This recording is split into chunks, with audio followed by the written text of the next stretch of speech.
Et bien le bonjour à vous, j'espère que vous allez bien aujourd'hui.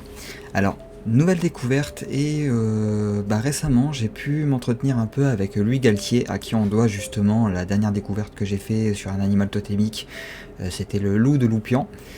Donc j'ai pu parler un petit peu avec lui et il s'avère que c'est quelqu'un qui s'y connaît beaucoup en animaux totémiques de la région. Donc je lui ai demandé quel animal serait le plus intéressant à faire en découverte et il m'a orienté vers un animal assez singulier, si je peux dire. Comment expliquer? En gros, c'est l'animal totémique de la ville de Béziers qu'on peut voir actuellement à l'écran et vous l'aurez sûrement deviné, je vais y arriver, c'est un chameau. Alors, comment un chameau a pu se retrouver à devenir, enfin, comment être aussi un symbole d'une ville de France? C'est une question assez particulière qu'on peut se poser. Alors, on a vu plus bizarre, j'ai envie de dire, hein. Notamment, il me semble par exemple que la couleuvre, qui n'est absolument pas un animal existant, enfin, hormis dans les contes et légendes, est devenue symbole de je sais plus quelle ville ou village. Mais quoi qu'il en soit, voilà, on a vu des animaux plus exotiques que ça, voire même carrément tellement exotiques qu'ils sont même pas sur Terre. Donc c'est pas vraiment si étonnant que ça. Sauf qu'il y a bien une histoire derrière. Et cette histoire, ben je suis allé vous la chercher, elle était pas vraiment dure à trouver, j'avoue, je l'ai trouvée du premier coup quasiment. Donc je vous propose qu'on découvre ça ensemble. Alors, sur les pas de Sainte Aphrodise. Avant d'attaquer, je voudrais quand même remercier du coup Louis Galtier qui m'a conseillé cet animal totémique et qui me permet justement de refaire une nouvelle vidéo. Donc j'espère que ce sera la bonne histoire et que je me serai pas planté. Mais bon, la dernière fois je m'étais pas planté, donc il n'y a pas de raison pour cette fois. Allez, on attaque. Alors, sur les pas de Sainte Aphrodise, vous en connaissez beaucoup des chameaux en Occitanie. Bien souvent, on vient nous demander ce que fait une tête de chameau sur les clous en laiton qui parsèment les rues du centre historique. À ce moment-là, notre âme de conteur s'éveille. Ah oui, c'est le cas de le dire. Moi, j'aimerais bien comprendre pourquoi. Alors, on peut voir justement les fameux clous en laiton. Les fameuses. Ça, c'est dans le sol. En gros, c'est les petites stèles qu'il y a dans le sol un peu partout dans la ville, il me semble. Enfin, moi, j'en ai vu. J'en ai vu une pas loin de la place des Allées Paul Riquet, si je dis pas de bêtises. Mais bon. Alors, le chameau, c'est loup camel. C'est l'animal totémique de Béziers, et nous en sommes très fiers. On le sort lors des grandes occasions, on le choisit, on le chérit, et il nous ressemble. Alors oui, les chameaux, ça ne court pas les rues dans notre région. Il vient de très loin, et il n'est pas arrivé seul. Ah bah, encore heureux. Il a traversé la Méditerranée avec son maître Saint Aphrodis pour une mission bien précise, évangéliser la ville. Ah, bon, avant que ça soit chrétien du coup, j'imagine.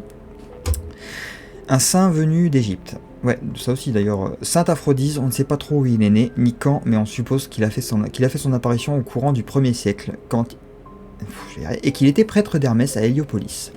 Et c'est où Héliopolis? En Égypte. Du coup, on comprend mieux le lien avec le chameau. Alors oui, on peut se demander pourquoi il s'appelle Saint Aphrodise alors qu'il vénérait un dieu païen. C'est bien, il pose des questions avant même que j'ai le temps d'y penser.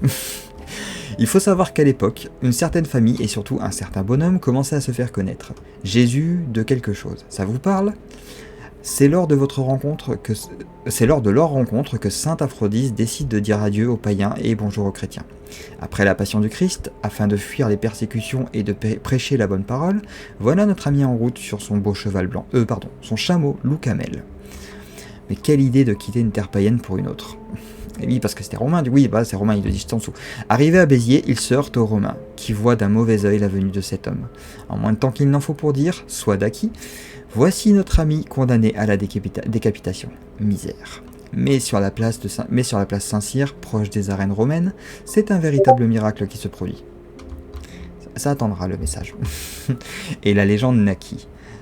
Sa tête, jetée dans un puits, remonte. À la stupeur de tous, notre ami décapité la récupère tranquillement et s'en va, sa tête sous le bras, rejoindre la grotte où il a élu domicile. Mais comme ce n'est pas assez stupéfiant de voir le bonhomme se balader comme ça, sans deck, certains jettent des escargots sur son chemin pour le faire glisser. Oui, parce que moi j'aurais acheté des billes, mais bon, après... mais il ne les écrase même pas. Et quand ceux qui se moquent finissent pétrifiés, on le laisse enfin rejoindre sa grotte, qui deviendra l'emplacement de la basilique Sainte-Aphrodise actuelle. Du coup, comme on s'est senti un peu fautif, un potier a décidé de prendre soin du chameau jusqu'à sa mort. Vous connaissez à présent la légende de Sainte Aphrodise et de loup camel, et c'est pour cela que vous pourrez les rencontrer lors de votre visite de la ville. Certaines devantures rendent hommage à notre animal fétiche, comme le bar-restaurant Le Chameau Ivre ou encore la librairie Le Chameau Malin. Et lors de rencontres sportives, on ressort notre porte-bonheur. Ah, ben je vais peut-être y faire un tour à cette librairie par curiosité. La fête de la Sainte Aphrodise. Tous les 28 avril, le jour de la mort de Sainte Aphrodise, la ville de Béziers rend hommage à son patron en organisant une journée en son nom. Activités culturelles, ludiques ou encore gourmandes, n'hésitez pas à venir nombreux à ce moment convivial qui va raviver petits et grands.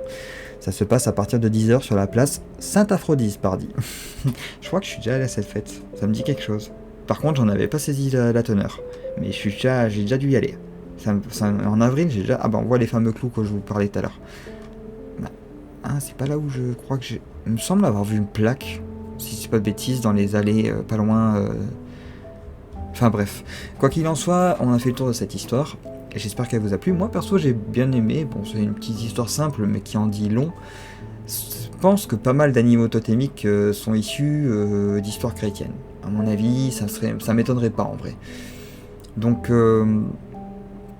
je suis assez content qu'on ait pu en voir au moins une, parce que c'est vrai que les deux autres animaux totémiques, donc le hérisson de Rougeant et le loup de Loupian, n'étaient pas d'origine chrétienne, si j'ai pas de bêtises. Alors les hérissons c'était lié à la couleuvre, et le loup c'était une histoire faite par des enfants après coup, mais qui pour moi est tout aussi légitime.